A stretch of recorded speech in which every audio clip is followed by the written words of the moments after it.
안녕하세요. 모두 반갑습니다. 저는 서울 송파구에 살고 있는 30대 초반의 미혼 여성입니다. 저는 지금의 사랑하는 남자친구를 만나기 전까지 참으로 여러 힘든 일을 겪었는데요. 사실 지금의 남자친구와 만나기 전 결혼을 약속한 예비신랑이 있었는데 저를 배신하며 큰 아픔을 남겼었거든요. 나중에 알고 보니 글쎄 저와 미래를 약속했던 예비신랑은 저를 사랑했던 것이 아니라 저희 집의 조건을 보고 일부러 저에게 접근했던 것이었습니다. 그도 모자라 저보다 더 잘난 조건 집안의 여성이 나타나자마자 저를 버리는 일까지 서슴지 않았고요. 이미 저와 결혼식 식장까지 다 잡아놓은 상태에서 말입니다. 아직도 제가 예비신랑에게 이용을 당했다고 생각하면 속에서 천불이 날 지경입니다. 하지만 저도 가만히 당하고만 있을 성격은 아닌지라 제가 당한 만큼 그대로 예비신랑에게 복수를 해주었습니다. 게다가 저를 대신해 예비신랑과 바람난 바람녀까지 혼내주는 인물까지 나타났으니까요. 지금부터 여러분에게 그 사연을 말씀드리고자 합니다. 사실 예비신랑과 만나게 된 것은 바로 저희 아빠 회사에서였습니다. 아빠는 화장품 회사를 운영하고 있었는데 대기업까지는 아니지만 그래도 제법 잘 나가는 중소기업의 튼실한 회사였죠. 일반 화장품보다는 마스크팩을 주력으로 만들어 판매하고 있었는데 K-뷰티가 해외에서 많은 인기를 끌며 아주 잘 나가고 있었습니다. 저는 그곳에서 아빠 일을 도와 연구개발팀에 근무하고 있었고 예비신랑은 마케팅팀에서 근무 중이었죠. 예비신랑과 저는 다른 팀에서 근무하고 있었기에 평소 얼굴만 알고 있는 상태였는데 그런 예비신랑 제가 사귀게 된 것은 아주 우연한 계기에서였습니다.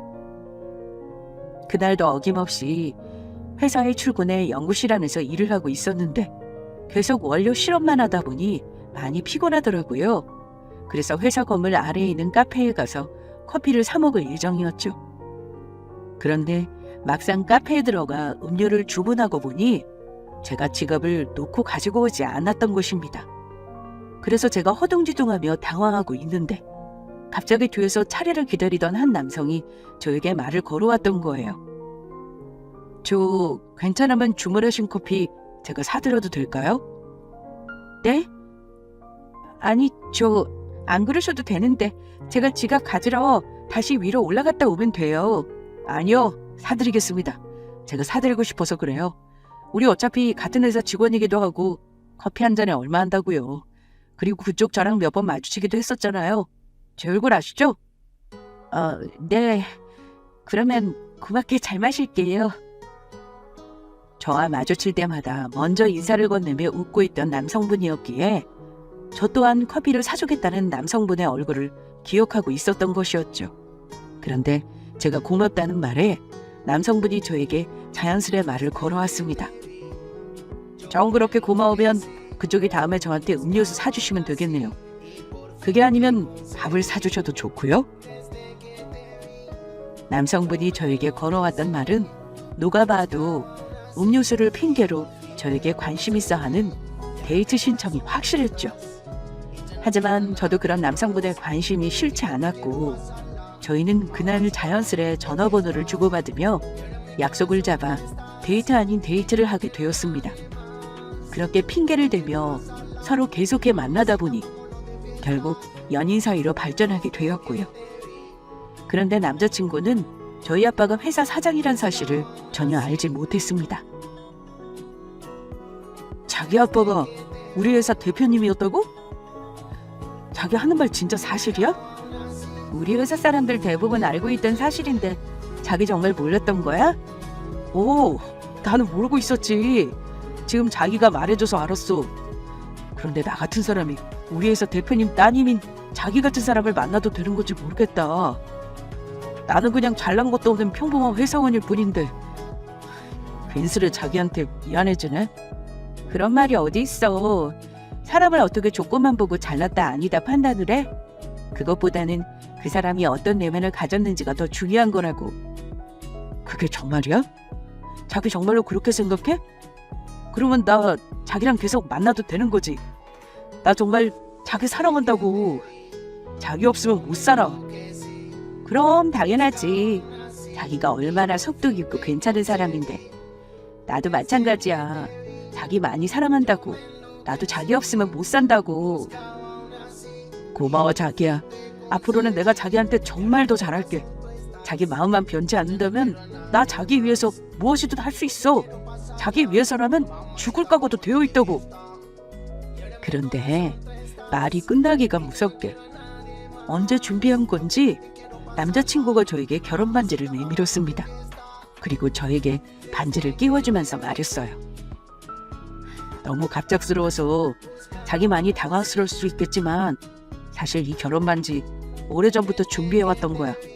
그리고 오늘 이렇게 용기 내서 말하는 거고. 자기야, 나 이젠 자기 연인이 아닌 부부가 되고 싶어. 그러니까 평생 내 여자 해라. 나랑 결혼해줘 자기야. 그때 저는 머뭇거리지 않았습니다. 저희 아빠가 회사 사장이란 사실도 모른 채 저를 만나왔다는 남자친구의 말에 전 이미 남자친구에게 깊이 감동을 받았으니까요. 그의 말은 남자친구가 저의 조건이 아닌 오직 저만 보고 절 사랑해왔다는 뜻이나 다름없는 것이었으니까요. 그래서 저도 고민하지 않고 남자친구의 청혼을 받아주게 되었고 우리는 결혼을 약속하게 됩니다. 그 후 자연스럽게 양가 부모님께 결혼을 허락받기 위해 인사를 드리러 가게 되었고 아빠는 조건으로 볼 때 저와 많이 차이 나는 사람과 결혼하는 것에 조금 탐탁지 않아 하시는 것 같더니 저를 진심으로 생각해주는 남자친구의 모습에 결국 결혼을 허락하시게 됩니다. 그리고 알고 보니 남자친구가 회사에서 일을 제법 잘하는 편이었는지 능력을 인정받아 승진을 앞둔 상태였더라고요. 그러니 아빠도 남자친구가 저를 진심으로 사랑하는 데다 능력도 있으니 뭘 해도 딸 자식을 고생시키지 않을 사람이라고 생각한 것 같아요. 그렇게 남자친구는 저의 예비 신랑이 되었죠. 양가 부모님에게 결혼을 허락받은 후 저와 남자친구는 차곡차곡 결혼식 준비를 해나갔습니다. 예비 신랑이 하루라도 저와 빨리 결혼해 같이 살고 싶다고 고집을 부리는 통에 조금 바쁘게 결혼식 준비를 하게 되었지만 말이에요. 그렇게 저희는 결혼식장을 잡고 웨딩 차량과 예물과 예단의 신혼집까지 구해 계약까지 해놓은 상태였습니다. 그리고 그때까지만 해도 저는 저를 향한 예비 신랑의 마음을 전혀 의심하지 않았어요. 그런데 그런 예비 신랑이 어느 순간부터 조금씩 변하더니 이상해지기 시작했습니다. 본인이 우겨서 급하게 하게 된 결혼이라 준비할 것도 많은데 제가 바쁘게 결혼 준비하는 것을 보면서도 정작 본인은 남일 보듯 하는 것이었죠. 그러던 중 저에게 황당한 말을 꺼내더라고요. 자기야, 그런데 우리 결혼식을 조금 뒤로 미루면 안 될까? 갑자기 그게 무슨 말이야? 지금 우리 결혼식이 얼마나 남았다고. 식장까지 다 잡아놨는데 어떻게 결혼식을 미뤄? 아니, 가만히 생각해보니까 우리가 너무 성급하게 결혼식을 올리는 건 아닌가 싶기도 하고 천천히 잘 준비해서 해도 나쁠 건 없을 것 같아서 어떻게 결혼식장에 연락해서 위약금을 물더라도 우리 결혼 제대로 준비해서 나중에 하는 것으로 할까? 결혼식장에는 내가 연락해서 알아서 처리할 테니까 자기는 걱정하지 말고. 이게 무슨 어린애 같은 소리야? 결혼식이 무슨 장난인 줄 알아? 그럴 거면 진작 내 말대로 천천히 준비해서 했으면 좋았잖아. 이미 주변 사람들한테 다 이야기해놨고 그러기에는 불가능하다고. 너무 늦었어. 그런데 자기 이상하다. 왜 갑자기 그런 소리를 해? 혹시 막상 나랑 결혼하려고 하니까 결혼하기 싫어진 거야? 그래서 지금 말도 안 되는 이상한 소리 하는 거냐고.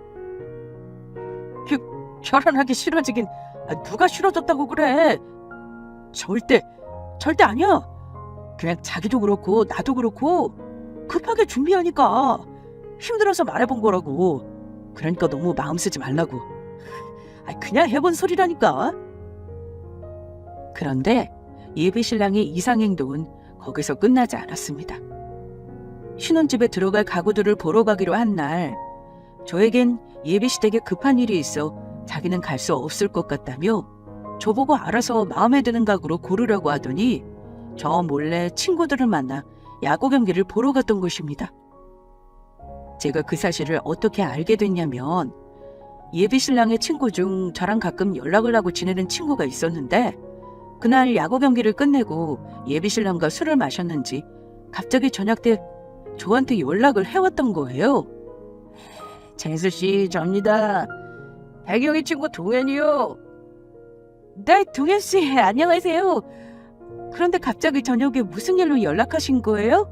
아니, 급하게 결혼식을 준비하느라 시간이 없을 텐데 오늘 태경이 빌려줘서 고맙다고요. 덕분에 태경이랑 친구놈들이랑 재밌게 야구 구경 잘하고 갑니다. 태경이가 오늘 갑자기 야구장 온다고 하기에 결혼 준비로 바쁜 놈이 어떻게 오냐고 했더니 재수씨가 허락해줘서 오늘 올 수 있었다고 하더라고요. 다행히 오늘 같이 야구 보기로 한 다른 녀석이 와이프 생일이라 못 올 것 같다고 해서 표가 한 장 남았었는데 정말 잘 됐지 뭐예요. 아무튼 배려해 주셔서 정말 감사합니다. 오늘 재밌게 놀다 태경이 일찍 자기 집으로 들어가게 될 테니 너무 걱정하지 마시고요. 아, 네. 동현씨 연락해줘서 고마워요. 다음에 결혼식장에서 봬요. 저는 예비 신랑에게 화가 나고 말았습니다. 저한테는 예비 시댁에 일이 생겼다면서 혼자 신혼집 가구를 보러 가게 하더니 정작 본인은 그 시간 동안 친구들과 만나 야구 경기를 보며 놀고 있었던 것입니다. 과연 이 사람이 진심으로 나랑 결혼하고 싶은 사람이 맞는지 의심까지 들더라고요. 그래서 다음날 그 일로 예비 신랑을 회사 옥상으로 불러내게 되었죠. 자기 어떻게 나한테 이럴 수 있어? 친구들이랑 야구 경기 보러 가놓고 나한테는 시댁에 바쁜 일이 있어 가고 같이 보러 갈 수가 없어? 나보고 알아서 골라? 너는 지금 결혼이 장난이지? 내가 우스운 거지? 그게 아니면 어떻게 이럴 수 있어? 자기야, 정말 미안해. 그게 다 사정이 있어서 그랬다고. 사정은 무슨 사정? 저번에 자꾸 우리 결혼식 미루자고 하면서 나 결혼식 준비하는 것도 남일 보듯 하고 그냥 너는 나랑 결혼하기 귀찮아져서 그런 거야. 아니야. 내가 왜 자기랑 결혼하기가 귀찮아져? 그런 게 아니라 결혼하고 나면 한동안 친구들 얼굴 보기 힘들어질 것 같아서 마지막으로 보고 싶어서 그랬던 거야. 그런데 솔직히 말하고 가게 되면 자기가 이렇게 내가 결혼식 준비하기 싫어서 그런다고 우리 결혼식 준비보다 야구 경기를 더 보러 가고 싶어 그런 거라 오해할 것 같아서 말 못했던 거라고. 그러니까 그만 화 풀어라. 내가 앞으로는 다시는 안 그럴게. 그러니까 나 한 번만 용서해줘. 하지만 예비 신랑의 변명에도 저는 납득이 가기는커녕 이상하기만 했어요. 저 없이는 죽고 못 살 것처럼 굴던 사람이 막상 결혼식을 얼마 앞두고 저희 결혼식 준비에 집중하지 못하고 귀찮아하면서 자꾸 딴짓을 하는 행동에 솔직히 하나밖에 의심이 들지 않더라고요. 저에게 마음이 식은 게 아니라면 이럴 수가 없는 것이었으니까요. 그렇게 사랑했던 사람에게 갑자기 마음이 식는 이유는 제 생각에는 딱 하나밖에 없을 것 같았거든요. 그래서 저는 예비 신랑에게 솔직하게 물어보게 됩니다. 그런데 아무리 생각해도 너 정말 이상해. 자기 혹시 다른 여자라도 생겼니? 그래서 지금 나 몰래 바람나서 정말로 나랑 결혼하기 싫어져서 그런 거야? 뭐라고? 그런 거 절대 아니야. 나를 어떻게 보고 그런 소리를 해. 아니라면 다행이고. 그런데 자기가 자꾸 내가 의심이 들 행동을 하잖아? 자기 진짜 너무한다. 내가 이번에 자기한테 아무리 거짓말을 했어도 그렇지 나 자기랑 결혼한 사람이라고. 그런데 어떻게 그런 소리를 해. 나 자기한테 상처받았어. 실망했다고. 예비 신랑은 제 무릎에 억울하다며 눈물까지 흘리며 가버렸습니다. 그러니까 그때는 제가 정말 예비 신랑에게 큰 잘못을 한 것인가 싶어 미안한 마음마저 들었죠. 그것이 예비 신랑이 제 말에 너무 놀란 나머지 저를 속이기 위해 한 연극이었는지도 모른 채요. 그래서 전 예비 신랑에게 그날 저녁 제 차 안에서 미안하다는 사과까지 하게 되었어요. 제 생각이 너무 지나쳐 해서는 안 될 말을 예비 신랑에게 했나 싶었던 것이죠. 정작 잘못한 것은 예비 신랑이었는데도 말이죠. 자기야, 아까는 내가 말이 너무 심했지? 자기가 나한테 거짓말을 하니까 화가 나서 그랬어. 아무리 그래도 우리 신혼집 가구 보러 가기로 한 날인데 나 속이고 친구들이랑 야구 보러 갔다는 말에 내가 너무 순간 욱해서 그랬던 거야. 아무튼 내가 자기한테 상처 준 거라면 정말 미안해. 그러니까 그만 화 풀어. 알겠어. 그래도 자기 봐주는 건 이번 한 번뿐이야. 내가 자기를 두고 바람을 피우기는 무슨 바람을 피운다고 그래. 내가 자기한테 아무것도 걸릴 게 없는 언제나 순수하고 깨끗한 사람이라고. 그런 나한테 어떻게 그렇게 말도 안 되는 의심을 하려고. 알겠어. 앞으로 다시는 그런 말도 안 되는 의심 안 할 테니까 그만 용서해주라. 그래서 내가 이렇게 사과하잖아. 자기 봐주는 거 이번 한 번뿐이야. 다시는 이런 일로 나 의심하거나 그러면 안 돼. 하지만 제가 예비신랑을 봐준 거는 그때 딱 한 번뿐이게 됩니다. 예비신랑은 기어이 큰 사고를 치고 말았으니까요. 저희 웨딩 촬영하는 날 예비신랑이 지각을 하고 만 것이죠. 그래서 예비신랑이 겨우 헤어와 메이크업을 받으며 남은 시간에 웨딩 촬영 몇 가지를 생략한 채 진행하게 되었습니다. 자기 지금 뭐 하자는 거야? 오늘 우리 웨딩 촬영 있는 거 잊었어? 우리 결혼 지금 하자는 거야 말자는 거야? 그게 뭐 중요하다고 이 난리인데 그냥 대충 찍으면 되는 거 아니야. 별것도 아닌 일로 사람 진짜 귀찮게 하네. 뭐? 귀찮아? 너는 나랑 결혼하는 게 귀찮니? 그렇게 귀찮을 거면 왜 나한테 결혼하자고 그랬어? 그냥 평생 너 혼자 살 것이지? 왜 나한테 결혼하자고 청혼했었냐고. 그런데 그 순간 정말 어이없는 일이 벌어지고 맙니다. 예비신랑 놈이 제 말에 입고 있던 재킷을 벗더니 바닥에 내팽개치는 것이었어요. 정말이지 참아주려고 해도 더럽고 치사해서 못 해먹겠네. 이 결혼 안 하고 만다. 이 거지 같은 웨딩 촬영 안 하고 만다고. 어디 나 없이 너 혼자 웨딩 촬영 잘해보시던지. 난 이만 갈 거니까.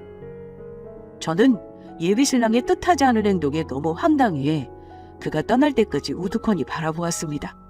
결국 그날 웨딩 촬영은 취소가 되고 말았고요.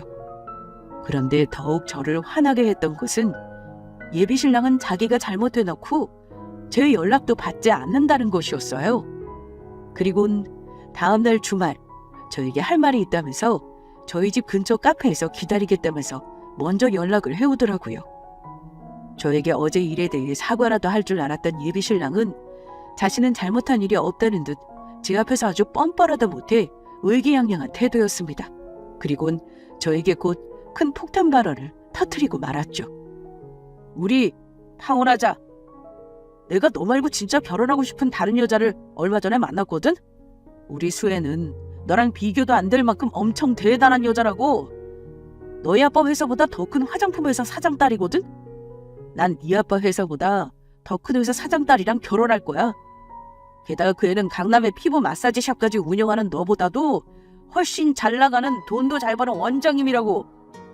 그러니까 제발 부탁이니까 우리 그만 헤어지자. 나 그만 놔줘. 이미 회사도 관두려고 다른 회사 알아봐서 붙어서 가기로 했고 사직서도 써놓은 상태야. 뭐? 갑자기 다른 여자가 생겼으니까 너랑 헤어져 달라고? 너 나 사랑해서 만나는 거라고 하지 않았어? 그런데 우리 아빠 회사보다 너랑 바람난 그 여자가 더 큰 회사 사장 딸이라고 하니까 지금 그 여자랑 결혼하기 위해 나랑 파혼하자는 거야? 네 입으로 우리 아빠 회사 대표인 거 모른다고 했었잖아. 너 순진하게 그 말을 모르냐? 회사 사람 다 아는 걸 어떻게 나만 모르냐? 모르겠어? 너 사장님 딸인 거 알고 내가 너 꼬시려고 일부러 그때 접근한 거라고. 매일 너 볼 때마다 인사하면서 어떻게 너한테 접근할지 고민했는데 그날 네가 카페에 지갑을 놓고 왔더라. 그래서 내가 그 기회를 놓치지 않았던 거지. 라고? 그럼 넌 지금 날 감쪽같이 속여왔다는 거야? 내 인생을 우롱했던 거냐고? 그래. 인정을 그렇다면 어쩔 건데. 내가 너보다 잘난 여자 만나서 헤어지겠다는데 네가 뭘 할 수 있겠냐고. 그래서 그 여자는 네가 결혼할 여자 따로 있는 거 알고는 만난 거니? 그 여자는 네가 결혼할 사람 있는 거 알고도 좋다고 너 만난 거였냐고. 당연하지. 우리 수혜가 너처럼 속 좁은 인간인 줄 아냐? 그 애는 마음씨도 넓고 얼마나 착한데 그 애가 먼저 너랑 헤어지려고 했던 거야. 모든 거 자기가 책임지겠다면서. 너랑 헤어지고 자기랑 결혼만 해달라고 하더라. 이제야 상황 파악이 좀 되냐? 그러니까 우리 더 질질 끌지 말고 여기서 깔끔하게 그만 갈라서자. 이게 진짜 말이면 다인 줄 알아. 어디 네 멋대로 해봐라 이 쓰레기놈아. 전부 네 뜻대로 되나? 저는 제 앞에 있던 커피를 예비신랑 얼굴에 뿌려버렸습니다. 그리고 그 길로 카페를 나와버렸죠. 사실 저는 웨딩 촬영장에서 일이 있고 난 뒤 예비신랑과 헤어질 생각이었습니다. 아닌 놈을 붙잡고 질질 끌어봤자 제 인생만 낭비하게 되는 것이었으니까요. 이미 전 예비신랑에게 정이 떨어질 대로 전부 떨어진 상황이었던 것입니다. 그리고 결국 제가 의심했던 게 맞았던 것이었죠. 예비신랑 저 몰래 다른 여자와 바람을 피우고 있었던 것이에요. 하지만 그런 제 마음을 알 리 없는 예비신랑은 제가 자기와 헤어지지 않겠다고 할까봐 겁을 먹은 것인지 저를 설득하겠다고 어줍지 않은 문자를 계속 보내왔습니다. 인제와 밝히는 건데 나 너 한 번도 사랑한 적 없다. 너한테 처음부터 접근했던 것도 네가 우리 회사 사장님 따님이어서 그랬던 거고. 그러니까 너도 나랑 결혼하느니 너를 정말 사랑해주는 남자랑 새로 만나는 게 좋지 않겠어? 난 너보다 잘난 아빠든 수혜랑 결혼할 거라고. 나는 너 무조건 싫으니까 우리 헤어지는 거다. 너도 너의 미래를 위해 잘 생각하는 게 좋을 거야. 평생 너 사랑하지도 않는 남자랑 살고 싶은 게 아니라면. 그래서 도대체 얼마나 잘난 아버지를 둔 여자이기에 예비신랑 놈이 저렇게까지 나오나 궁금해졌습니다. 게다가 결혼까지 약속한 여자가 있는데도 그런 남자를 꼬셔 바람을 피울 생각을 하는 여자는 어떻게 생겼는지 얼굴이 궁금해지기도 했고요. 그래서 전 예비신랑 놈과 바람난 바람녀의 얼굴을 직접 확인할 참이었죠. 그리고 사실 저는 예비신랑 놈을 제 손으로 직접 제대로 혼내줄 계획을 세우고 있었거든요. 전 예비신랑에게 저희 파혼에 대한 책임을 묻고 법적으로 소송을 걸 예정이었어요. 그래서 예비신랑에게 위자료와 손해배상을 청구하기 위해 증거들이 필요했는데 예비신랑은 저랑 어떻게든 헤어지고 싶은 마음에 증거가 된다는 사실도 모른 채 스스로 자기가 바람 피워서 저와 파혼하게 되었다는 결정적인 증거가 되는 문자를 보내왔던 거예요. 게다가 어떻게든 저를 빨리 떼어버릴 생각으로 본인이 바람녀와 여행이며 데이트를 하며 같이 찍은 사진까지 본인 인스타에 올려 저에게 일부러 그 주소까지 보내줬고요.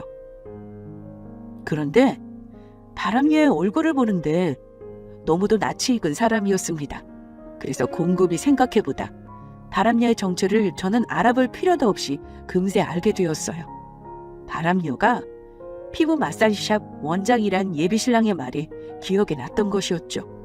바람녀는 피부 마사지샵 원장이 아니라 피부 마사지샵에서 일하는 직원이었던 것입니다. 왜냐하면 바람녀는 제가 다니던 피부 마사지샵의 피부 관리사였으니까요. 바람녀가 제 피부를 몇 번 관리해준 적이 있었는데 저와 대화를 하며 본인 이야기를 해주었었죠. 바람녀는 그때 부모님께서는 시골에서 농사를 지으신다면서 나중에 돈을 모아 작은 피부 마사지 샵이라도 차리는 게 꿈이라고 말했던 기억이 떠올랐습니다. 그러니까 바람녀가 예비 신랑에게 진짜 자기 정체를 숨기고 그동안 만나오며 결혼까지 약속했던 거예요. 자기 아빠가 잘 나가는 회사 사장이라고 거짓말까지 하면서요. 저는 그 순간 웃음이 나려는 것을 간신히 참았습니다. 그래서 처음에는 예비 신랑을 혼 좀 내줄 겸 바람녀의 정체를 예비 신랑에게 말해줄까도 싶었는데 그만두기로 했어요. 이미 저는 예비 신랑과는 헤어질 결심을 한 데다 남의 인생까지 농락하며 사람을 이용해 먹으려고 한 그런 놈은 똑같이 당해봐야 정신을 차리겠다는 생각이 들었거든요. 그래서 저는 생각을 정리하고 예비신랑과 헤어지기 위해 며칠 후 마지막으로 저희 집 근처 저희 두 사람이 만났던 카페에서 다시 만나기로 약속을 잡았습니다. 이미 그때 예비신랑은 저희 회사에 사직서를 내둔 상황이었고요. 내가 잘나긴 했나 봐. 이렇게 사장 딸들이 전부 나 없이는 못 산다고 안달이니 말이야. 그런데 이걸 어쩌냐? 내가 선택한 사람은 너가 아닌데 나는 너랑 어떻게든 헤어질 거야. 그러니까 내 말은 내가 너를 두고 딴 여자랑 바람 피워서 너랑 파혼한 것에 대해 네가 설령 파혼 소송을 건다고 해도 파혼에 따른 소송 비용까지 전부 내가 감당하고 너랑 헤어질 거란 이야기지. 앞으로 내가 누릴 거에 비하면 너한테 주는 위자료 나한테는 아무것도 아니거든. 아무리 날 붙잡아도 소용없단 말이야. 내 마음은 이미 내가 사랑하는 그 애한테 줘버렸으니까 난 이제 네 남자가 아니고 다른 여자의 남자라고. 뭐 나랑 헤어지면 네가 평생 날 잊지 못하고 후회하긴 하겠지만 저는 예비 신랑놈 앞에서 웃음이 터져나오려는 것을 간신히 참았습니다.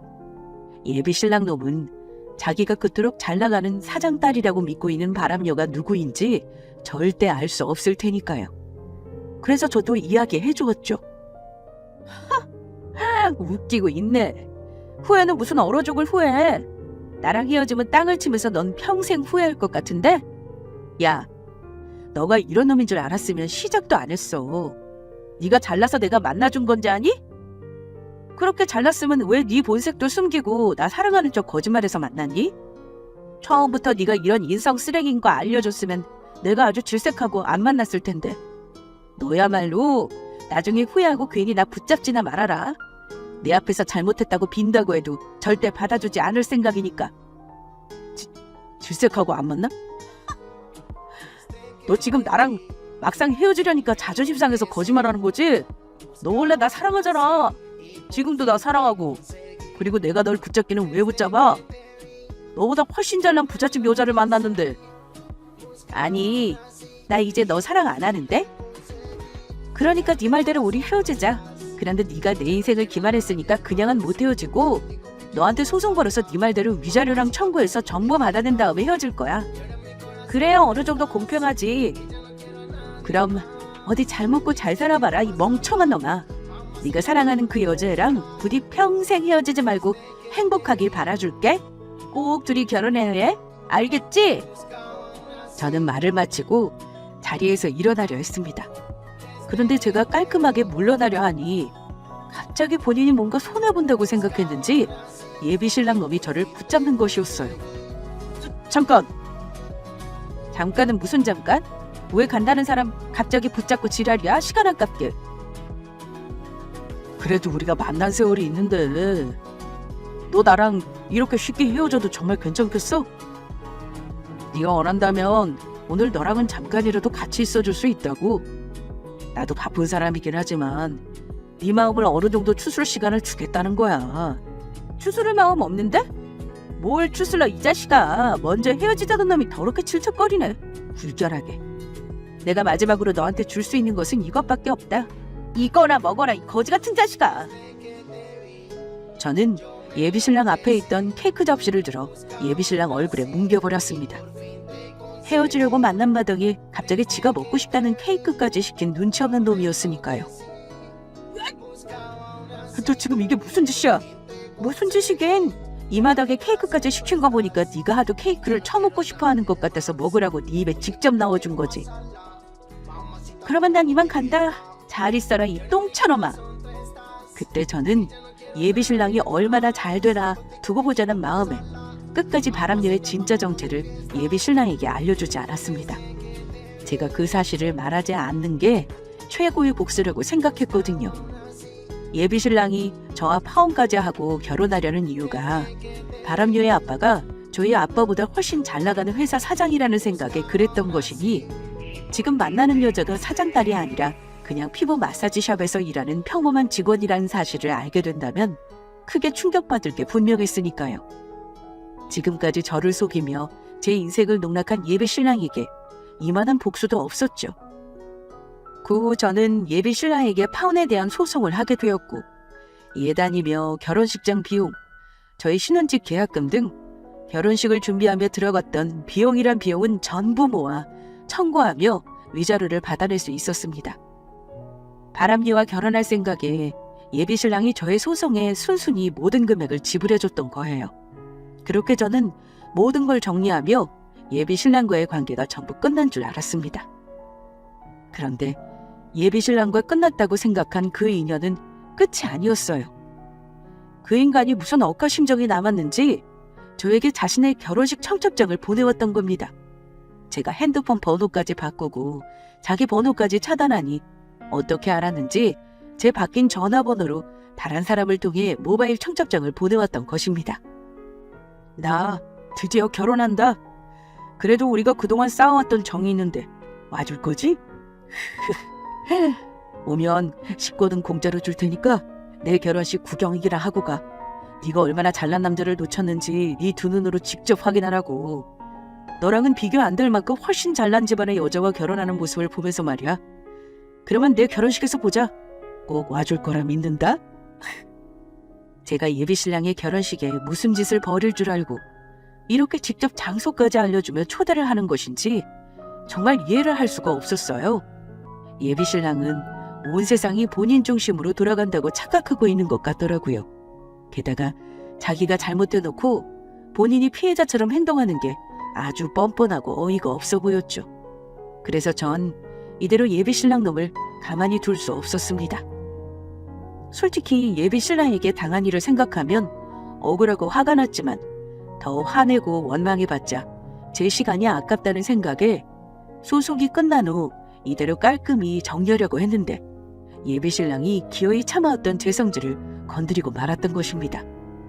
그래서 예비신랑이 원하는 대로 예비신랑 결혼식에 찾아가서 바람님과 결혼하는 그놈의 결혼식을 진심으로 축하해주며 굳이 지금까지 밝히지 않았던 본인이 결혼하려는 신부의 진짜 정체를 친절히 알려주기로 마음먹었습니다. 그렇게 예비신랑 놈의 결혼식 날이 다가오고 전 예비신랑의 결혼식장으로 향했습니다. 결혼식장에 가니 예비신랑 놈이 아주 입이 찢어지도록 웃으며 사람들을 맞이하고 있더라고요. 그리곤 저한테 먼저 다가와 아는 척을 하는 것이었어요. 왔냐? 어때? 네가 놓친 남자의 모습이. 너를 두고 다른 여자랑 결혼하는 나를 보니까 아주 억울해 죽겠지? 억울하긴. 너 같은 놈 미리 걸러주게 해줘서 네 신부한테 얼마나 고마운데. 네 신부 아니었으면 너 같은 놈이랑 결혼해 내 인생 망칠 뻔했어. 그래서 하는 말인데 결혼 정말 진심으로 축하해. 앞으로 두 사람 헤어지지 말고 100년 하루하면서 행복하게 살기 바랄게. 축가는 무슨 축가. 속으로는 나한테 버림받고 억울해 죽겠으면서. 아무튼 축하해준다니 고맙다. 그러면 중간에 가지 말고 끝까지 내 결혼식 구경하고 가. 난 다른 손님들 맞이하러 가야 해서 이만 간다. 아무리 눈치가 없어도 그렇지. 이 정도 되면 자기 신부가 말했던 모든 것들이 가짜라는 사실쯤은 진작 눈치를 채야 하는데 예비신랑은 아직도 전혀 눈치를 채지 못한 것 같았어요. 불쌍하게도 말이에요. 뭐 저와 더는 상관없는 일이었지만 말이에요.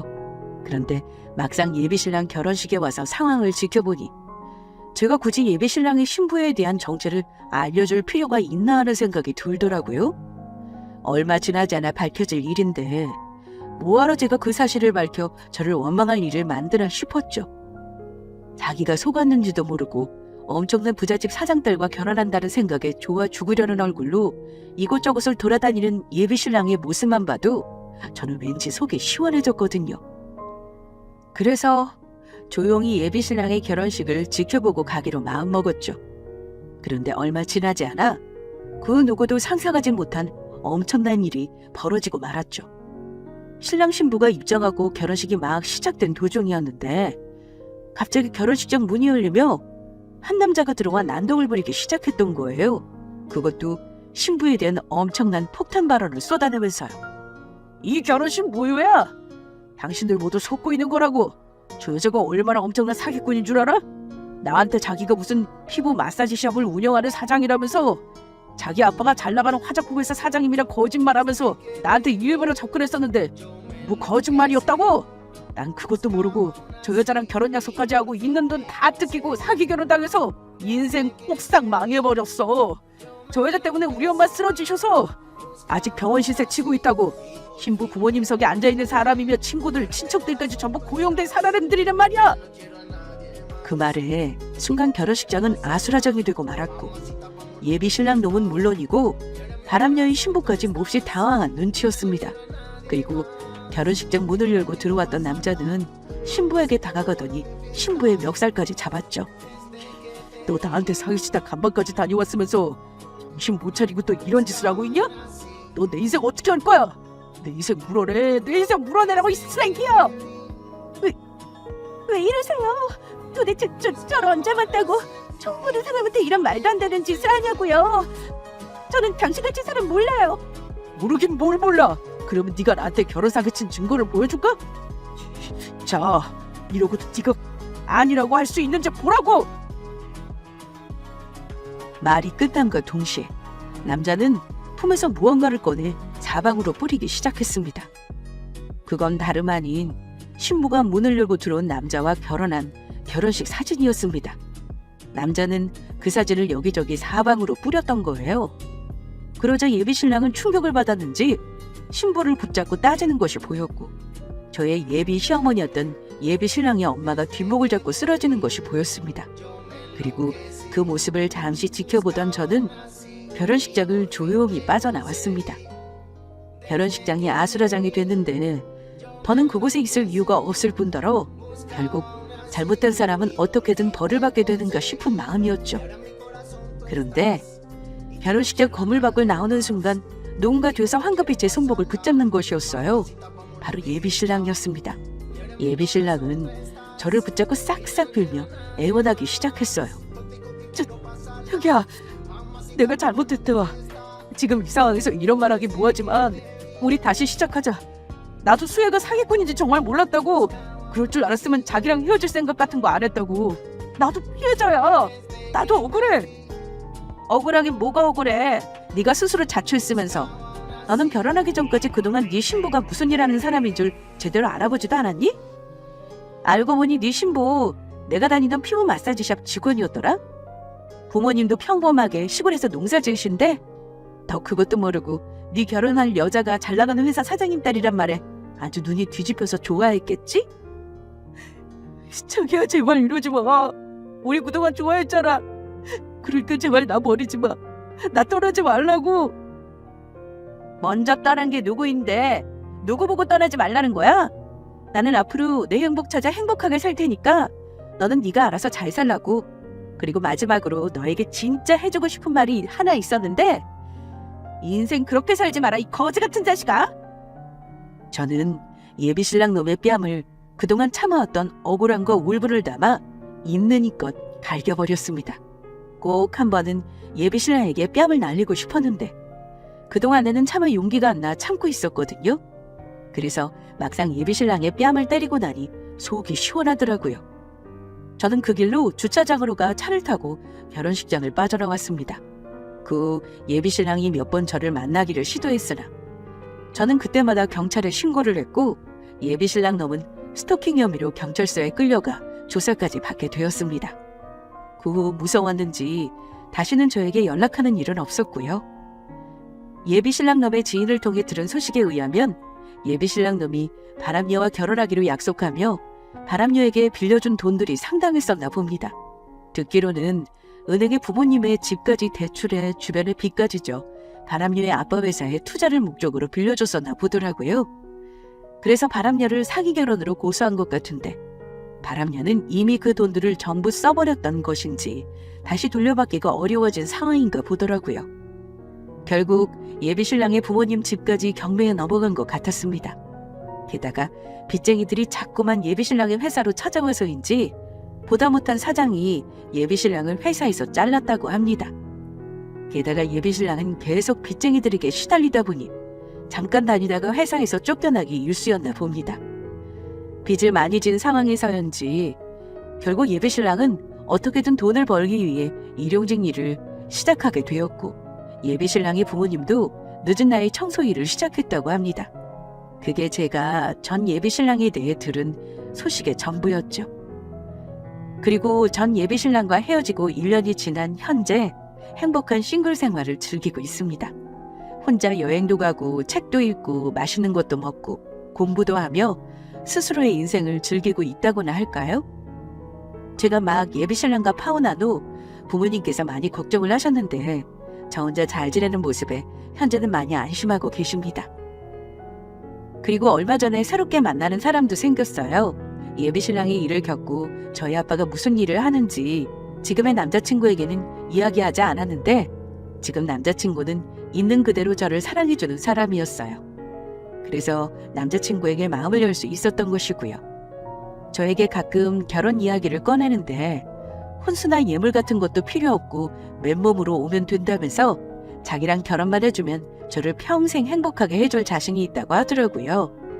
저보고 회사도 다니기 싫으면 다니지 않아도 된다면서 본인이 먹여 살리겠다고 합니다. 그래서 제가 용기를 내서 저희 아빠가 화장품 회사 사장이라는 것과 전 예비신랑과의 일도 이야기하게 되었는데 제 이야기에 남자친구는 저에게 실망하기는커녕 자기 일처럼 화를 내며 저를 많이 위로해 주었습니다. 전 예비신랑과 헤어지고 나서 내색은 안 했지만 미련이 남아서가 아니라 믿었던 사람에게 배신당했다는 상처에 조금 힘들었던 때가 있었던 것도 사실이거든요. 그런데 가만히 생각해보니 지금의 남자친구를 만나기 위해 그런 일들을 겪었나 봅니다. 그래서 전 지금의 남자친구와 결혼하기로 마음먹었고 앞으로 행복하게 잘 살아볼 작정이에요. 물론 지금 당장 결혼하는 것은 아니고 좀 더 만나본 후 남자친구에 대해 더 잘 알게 된 후 천천히 정리하려고 합니다. 제가 그동안의 일을 겪으며 느낀 것은 사람을 조건이 아닌 있는 그대로 보고 만나야 나 또한 행복할 수 있다는 사실입니다. 그렇지 않고 이것저것 조건을 따지며 만났다가는 결국 큰 상처를 받고 인생에서 더 큰 행복을 누릴 기회를 놓칠 수 있다는 것을 알게 되었습니다. 여러분들도 부디 소중한 이가 눈앞에 다가왔을 때 그것을 놓치는 큰 실수를 저지르지 않았으면 좋겠습니다. 소중한 만큼 잘 대해주시고요. 그러면 모두 행복하시길 바라며 이만 제 사연을 마치도록 하겠습니다. 모두 감사합니다. 안녕하세요. 저는 현재 서울 노원구에 거주 중인 30대 후반의 여자입니다. 이번 주말에도 저는 결혼하는 친구들 결혼식장을 다니느라 스케줄이 아주 꽉 차 있네요. 제 결혼은 하지 않고 남의 결혼식만 다니는 현실이 아주 가끔 서러울 때가 있으나 결혼에 대해서는 절대적으로 신중하게 하는 게 맞다는 생각을 하고 있기에 금방 훌훌 털어내고를 합니다. 그도 그럴 것이 저는 파혼을 했어요. 4년이나 만난 남자친구와 말이죠. 파혼을 하게 된 결정적 이유는 바로 돈 때문이었습니다. 전 남자친구나 저나 나이도 있는 편이라 각자 모은 돈이 있었겠죠. 직업도 둘 다 전문직이었기에 벌이가 좋은 편이었습니다. 그런데 남자친구가 제게 제시한 것들이 너무도 터무니없었어요. 살짝 스포일러를 해보자면 그 사람이 제게 했던 말은 이러했습니다. 그럼 내가 100번 양보해서 네가 지금까지 모은 돈이랑 네 월급에서 딱 70%까지만 내가 관리할게. 나머지 30%는 네가 알아서 써. 이 정도까지 내가 양보했으면 나 진짜 많이 양보한 건데? 원래 돈 관리는 남자가 하는 거야. 이해가 되시나요? 자기가 뭔데 결혼을 한다는 이유로 제가 모은 돈이며 월급까지 당연히 자기가 관리해야 한다고 하는 거죠? 그러면서 그 자식은 돈 얼마를 모았는지 아세요? 자기는 1억 모았다고 그걸 마치 무기인 것처럼 내세우며 제게 저런 말을 해댔습니다. 1억? 그래요. 1억 정말 큰 돈이죠. 그건 저도 압니다. 하지만 제가 화가 났던 건 돈을 얼마를 모아놓고 저런 말을 했다가 아니라 그냥 저놈과 저놈의 아버지의 사상이 너무 쓰레기 같아서 그게 화가 났었어요. 예비 시아버지의 이야기를 하기 전에 일단 그놈이 얼마나 존팽이스럽고 치사한 인간이었는지 먼저 말씀드리겠습니다. 잘 들어보세요. 와, 성혁이 이 자식 하도 자랑자랑하길래 우리는 뭐 얼마나 예쁘겠냐 이랬는데 이야, 진짜 재수씨 연예인 하셔도 되겠네. 아니, 이 자식 왜 만나요? 와, 이거 진짜 재수씨가 너무 아까운 결혼인데. 야, 너는 진짜 제주도 좋다. 어?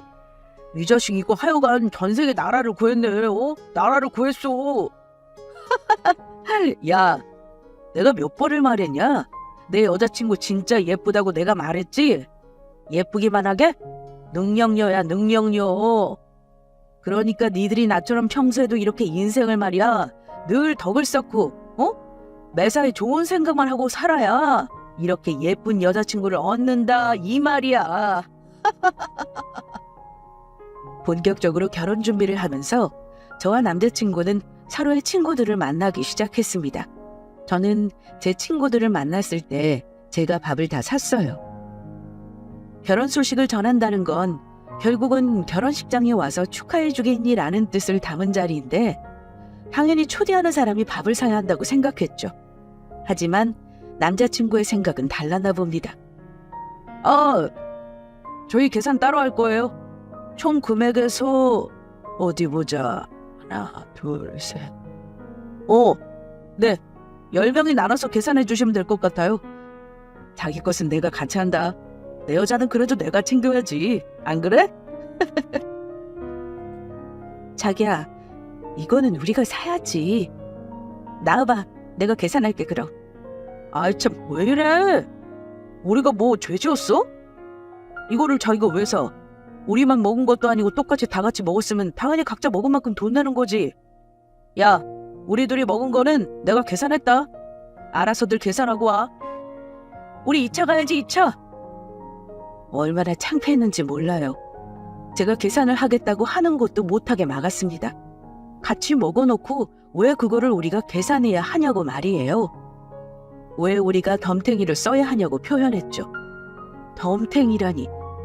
자기가 결혼한다고 친구들 불러 모아놓고 밥 한 끼 사는 거를 덤탱이라고 표현하다니요. 아, 어떻게 보면 그때부터 제가 서서히 불안해지기 시작했던 것 같네요.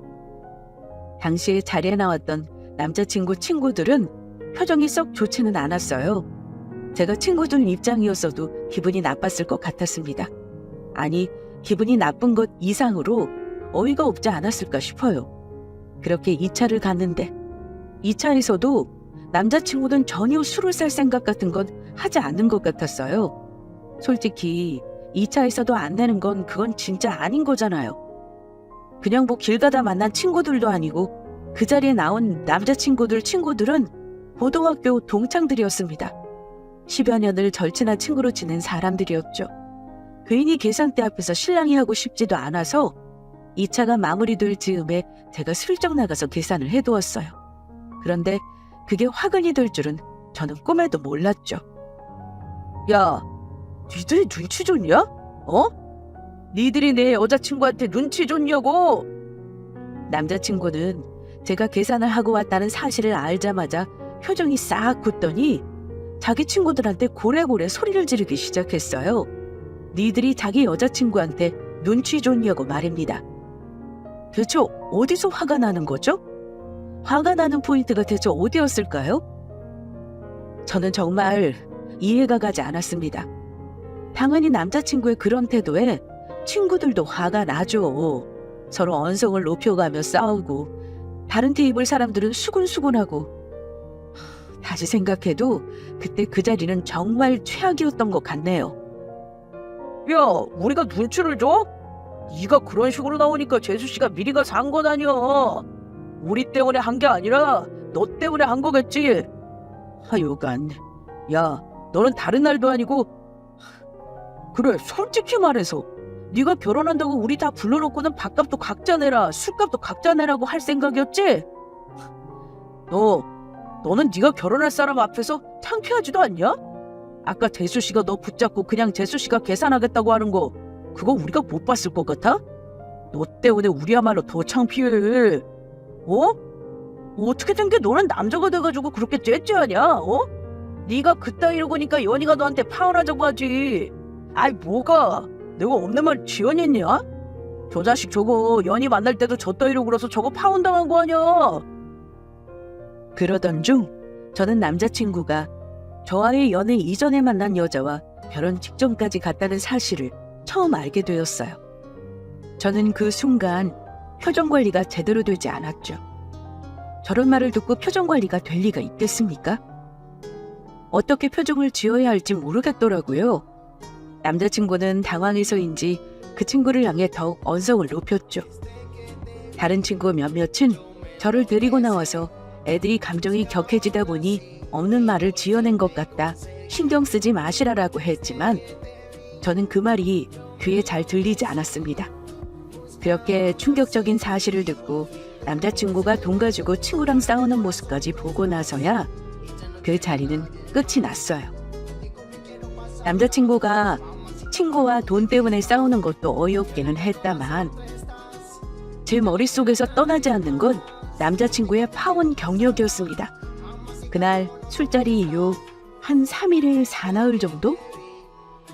저는 생각 좀 해야겠다고 잠깐 시간을 갖자고 했었어요. 당연히 남자친구는 애 같아서 저한테 연락을 해오고 회사를 찾아오기도 했죠. 재수씨 죄송해요. 제가 그때 괜히 욱해가지고 없는 소리를 했습니다. 정말이에요. 이 자식이 쪼잔하게 구는 게 너무 화가 나서 정말 죄송해요. 그때 걔랑 헤어진 거는 한 몇 개월 만나다가 둘이 성격이 안 맞았나? 뭐 그래서 헤어졌었어요. 아우는 무슨 결혼 근처도 못 가고 헤어졌어요. 정말이에요. 정말이야. 내가 자기랑 결혼 준비하면서 그런 걸 숨겼겠어? 정말이야. 나 정말로 결혼하겠다고 생각한 건 자기밖에 없는 거 알잖아. 자기가 정 못 믿겠다고 하면 내가 걔 연락처 찾아서라도 확인시켜줄게. 정말이야. 결국 남자친구는 그 친구를 끌고 와서 제게 몇 시간 동안 설명을 하고 오해를 풀어주려 노력했죠.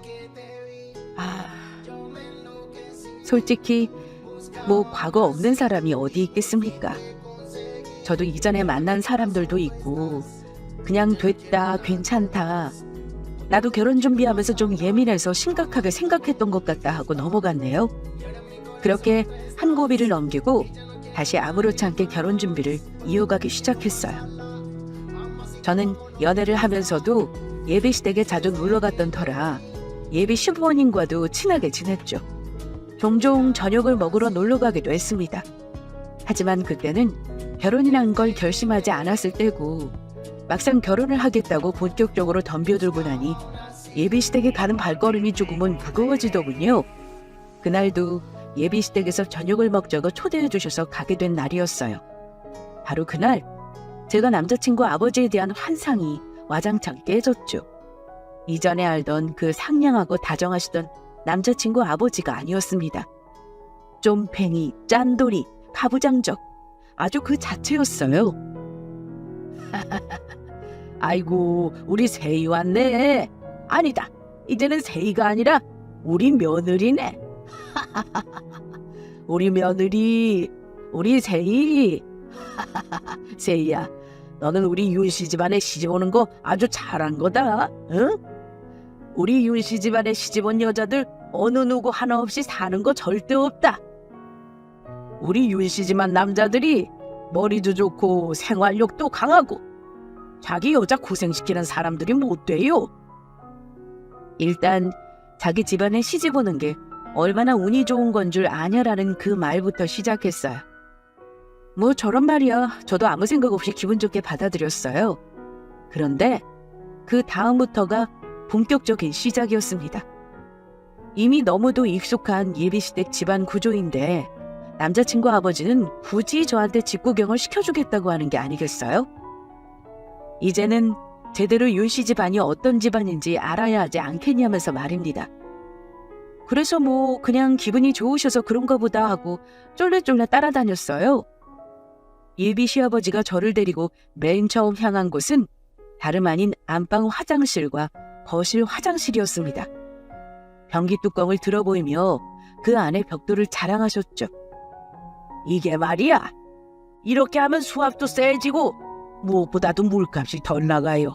그러니까 세희 너도 성영이랑 이제 신혼살림 시작하면 집에 꼭 이렇게 해둬라. 알았지? 그리고 저기 욕조물 보이지? 우리 집은 목욕물을 항시 받아놔요. 왜? 일본 사람들은 온 가족이 물 하나로 다 씻는다고 하잖아? 아무리 뭐 일본 놈 싫다고 해도 배울 건 배워야지. 우리는 3일에 한 번 물 간다. 에헤이, 더러운 게 아니에요. 어차피 떼고 먼지고 뭐 다 물 밑으로 가라앉잖아. 그건 바가지로 슬슬 위에 있는 물만 떠서 씻으면 되는 거야. 그럼 새물 아니겠냐? 니들도 꼭 이렇게 살아야 한다. 어? 자, 그리고 변기에서는 뭐 알뜰하시다 생각이 들었다만 욕조물은 정말 충격적이었습니다. 3일이라니요? 저만 이게 불편하게 느껴지는 건가요? 겉으로는 알겠다고 대답했지만 글쎄요. 제 속으로는 전혀 받아들여지지 않았습니다. 그리고 그 다음으로는 부엌으로 가서 냉장고 문을 벌컥 열어서는 하나하나 설명하기 시작했어요. 이게 정말 충격적입니다. 유통기한 있지? 그거 다 정부놈들이 대기업 먹여 살리려고 일부러 그딴 거 적어놓고 돈 쓰게 만드는 거야. 뭐 포장 뜯으면 며칠 안에 먹어야 한다 떠들어대는데 그거 다 거짓말이다. 어? 니들 오늘 우리 같이 저녁으로 먹은 양념 불고기도 말이야. 그것도 2주나 지난 건데 봐봐. 세노도 그렇고 우리 다 지금 멀쩡하잖냐. 이게 현명한 거야. 어? 절대로 정부놈들 말에 휘둘리면 안 돼요. 아유, 너희 시어머니 될 사람이 새 것도 드려고 하는 거 내가 바꿔치기해서 이걸로 한 거야. 아마 이 사람아, 이렇게 멀쩡한 거를 왜 새 거를 벌써 뜯으려고 해서는. 아이고, 당신 미쳤어요? 어머머, 세희야, 너 당장 나랑 병원 가자. 미쳤나봐 정말. 그거를 왜 애를 먹여? 미쳤어 정말. 조용히 해 이 사람아. 하여간 여자가 현명하지가 못해요. 어? 그래, 세희 너 이거는 절대 잊으면 안 된다. 여자는 말이야, 여자는 현명해야 돼. 여자가 현명해야 그 집안이 잘 돌아가는 거야. 미쳤죠. 미친 거 아닙니까? 예비 시아버지가 글쎄 저한테 2주나 지난 양념고기를 먹였네요. 어머님이 새 걸로 꺼내놓은 거를 어느 틈에 바꿔치기해서 유통기한 훨씬 지난 걸 음식으로 내놓게 만든 거였죠. 남자친구 어머니는 난리가 나셨어요. 당장에 병원 가야 한다고 저를 데리고 응급실로 가셨습니다. 남자친구도 그때는 난리가 나서 어머님과 저를 데리고 병원으로 갔죠. 분명 먹고 나서는 멀쩡했는데 병원에 도착해서인지 상한 음식을 먹었다는 사실을 알아서인지 그때부터 헛구역질이 나고 배가 아프고 몸이 난리가 났어요. 식중독. 네, 저는 결국 그날 그 집에서 먹은 음식 때문에 식중독에 걸리고 말았습니다. 당시에는 괜히 저희 부모님이 난리가 나실 것 같아서 그냥 아무 말도 안 하고 뭘 잘못 먹어서 그런 거다라고 둘러댔네요. 그 사단을 만든 장본인인 남자친구 아버지는 아주 당당했습니다. 저한테 괜찮냐는 연락도 하지 않았고 사과도 하지 않았죠. 예비 시어머니만 제게 연락을 해왔습니다. 아이고 세희야, 정말 미안하다. 어? 지금은 좀 어때? 괜찮아?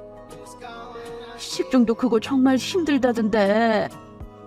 아휴, 세희야, 절대 걱정하지 말어. 어? 니들 결혼하면 최대한 우리랑 멀리 떨어져서 살아.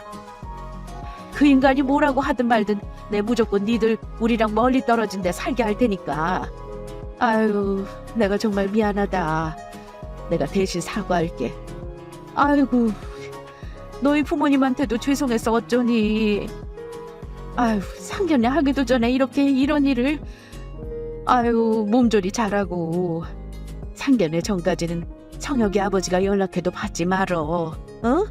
보자고 해도 절대 오지 말고 몸조리 잘하고 푹 쉬어라. 응? 정말 미안하다. 저 말, 예비 시어머니의 사과보다도 최대한 시댁이 될 집이 있는 동네와 멀리 떨어진 곳에 살게 할 거라는 저 말이 참 걸렸습니다. 침대에 누워 여러 날 동안 생각을 해봤어요. 곰곰이 되짚어보니 남자친구 어머니에 비해 어머님의 옷은 늘 똑같았죠. 소매가 낡을 만큼 같은 옷을 꽤나 오래 입고 계셨구나라는 걸 제가 그때 깨달았습니다. 그에 비해 아버님 옷은 누가 봐도 어느 브랜드 옷이구나라는 걸 알 수 있었죠. 어머님은 늘 주눅 들어있는 모습이었고 아버님은 늘 당당한 모습? 한마디로 말하자면 그 집에서는 서열이라는 게 존재하는 듯 했습니다. 그렇게 예비시댁의 실체를 보고 나서 마음이 또 싱숭생숭해지더라고요. 왜 그런 말 있잖아요. 남자가 자기 엄마한테 하는 모습이 곧 자기 아내한테 하게 될 모습이다. 그 아버지의 그 아들이다. 여러분은 어떠셨을 것 같으세요? 저는 뭔가 굉장히 두려웠고 걱정이 앞섰습니다. 제가 그날 집에서 본 예비 시어머니의 모습이 미래의 내 모습이 되지 않으리라는 법이 없지 않나 라는 생각이 들었죠. 그런데 그런 제 마음에 남자친구가 더 불을 지폈어요. 이놈과 결혼하면 나 진짜 큰일 나겠구나 하는 생각이 확실히 들게 불을 지폈죠. 자, 이게 내가 모은 돈 정확히 1억. 아마 이번 달 월급 받으면 더 늘겠지? 결혼 전에 우리 각자 얼마 모았는지 서로 정확히 알아야 할 것 같아서. 그래도 우리 나이에 벌써 1억 모은 거면 나 어느 정도 돈 굴리는데 재능 있는 것 같지 않아? 그래서 말인데 우리 결혼하게 되면 돈 관리는 내가 하려고. 내가 돈을 잘 굴리기도 하고 우리 아버지 말씀대로 나는 돈은 남자가 관리한다고 생각하거든. 뭐 요즘 추세가 다들 돈 관리는 여자가 하게 해야 한다고들 하는데 나는 그 생각에 좀 반대.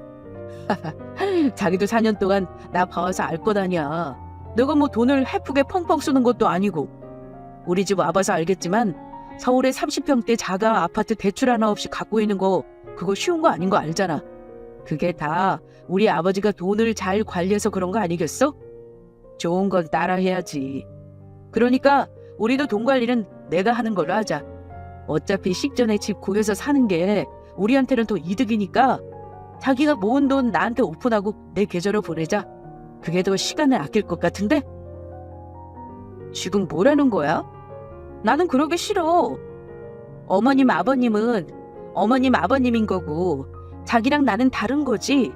우리 집은 엄마가 관리하셨어. 아빠도 엄마한테 돈 관리 맡기는 게 더 좋은 거라고 하셨고. 자기도 우리 집 와봐서 알겠지만 우리 집도 자가인데? 나는 우리 부모님 그렇게 사시는 게 두 분이 같이 잘해서 그랬다고 생각하는데.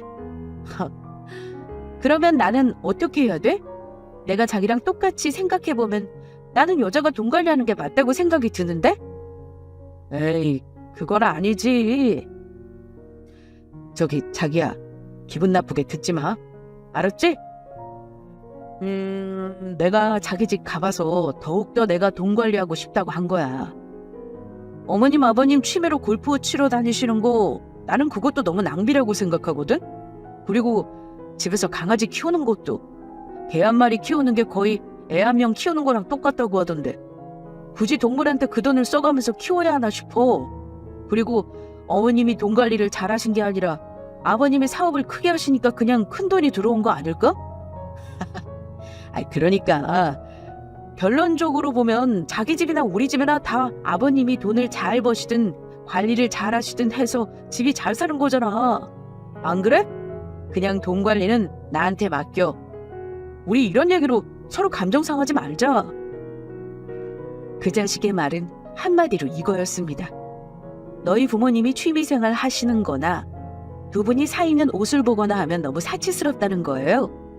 부모님이 그러시니 저도 그럴 것 아니냐는 소리였죠. 그리고 감히 우리 집 강아지를 건들다뇨? 강아지가 아니라 저희한테는 가족인데 얘기를 하면 할수록 그놈과 대화가 되지 않는다는 걸 온몸으로 느꼈습니다. 그러면서 내가 이 사람이랑 결혼하면 행복할 것 같지 않다는 생각이 강렬하게 들었어요. 그러니까 내 말은 왜 그런 걸 성혁이 너는 당연하다는 것처럼 얘기하냐니까? 나는 그게 이해가 안 되는 거야. 너는 지금 당연하게 네가 관리하는 게 맞다고 얘기를 하는 거잖아. 네가 지금 하는 소리가 나한테 상의해서 조율해서 서로 맞추자고 얘기하는 거야? 아니면 네가 당연하게 정해놓고 나한테 통보를 하는 거야? 네가 한번 생각해서 얘기해봐. 네가 지금 어떤 생각으로 나한테 이런 얘기를 하는 거야? 그것부터 좀 들어보자. 그래, 너도 그럼 기분 나쁘게 생각하지 말고 들어? 알았지? 나 지난번에 너희 집 가서 아버님이 바꿔치기 한 그 상한 거 먹고 식중독 걸렸을 때 그때 내가 진짜 생각이 많았거든? 왜였는 줄 알아? 아니, 세희야, 그거는 엄마가 너한테 전화해서 사과했었잖아. 그것 때문이야. 정확히 그것 때문에. 왜 잘못은 아버님이 했는데 사과는 어머님이 하시는 거며? 너랑 아버님은 왜 그거를 당연하게 어머님이 사과하는 게 맞다는 듯이 구는 거야? 그리고 아버님이 어머님한테 하시는 거나 네가 어머님한테 하는 거 보니까 솔직히 무섭더라. 내가 결혼하면 어머님처럼 대접받을까 봐. 너랑 아버님 명품이면 좋은 옷 사 입는 거에 비해 어머님 옷 매번 똑같은 거 나 그날 알았어. 신발장에 있는 신발 보니까 어머님 신발은 겨우 3-4켤레더라? 내가 너희 집 신발장까지 봐서 기분 나빠? 그거는 그럼 내가 사과할게. 그런데 아버님이 말끝마다 우리 윤씨 집안 하시는 것도 나 솔직히 듣기 불편했어. 나 있는데 그 옆에서 어머님한테 옆편내 거리시는 것도 되게 불편했고, 그리고 제일 불편했던 게 뭔 줄 알아? 네가 그거를 아무렇지 않게 보고 있었다는 거야. 그것만 봐도 너랑 아버님이 평소에 어머니를 얼마나 무시했을지 훤히 그려지더라. 그래서 나 솔직히 이 결혼 이대로 하는 게 과연 나한테 맞는 걸까 싶어. 그런데 네가 오늘 나한테 돈 관리하는 것 가지고 이렇게 얘기를 하네? 그러면 내가 어떨 것 같아? 아니, 그거는 너는 생각이 너무 쓸데없이 많은 거 알아? 다른 집들도 다 그렇게 살아. 다 그렇게 산다고. 어? 세희야, 아 진짜 왜 이래? 어? 너 뭐가 그렇게 마음에 안 드는 건데? 저런 이유로 결혼하는 게 망설여진다는 게 그게 말이 되냐? 어? 당연히 말이 되지. 지나가는 사람들 붙잡고 네가 한번 물어봐. 다들 뭐라고 하는지. 아무래도 안 되겠다. 우리 시간 좀 갖자. 이렇게 하는 건 진짜 아닌 것 같아. 야, 세희야, 김세희! 결국 저는 생각을 갖자고 이야기를 했습니다. 마치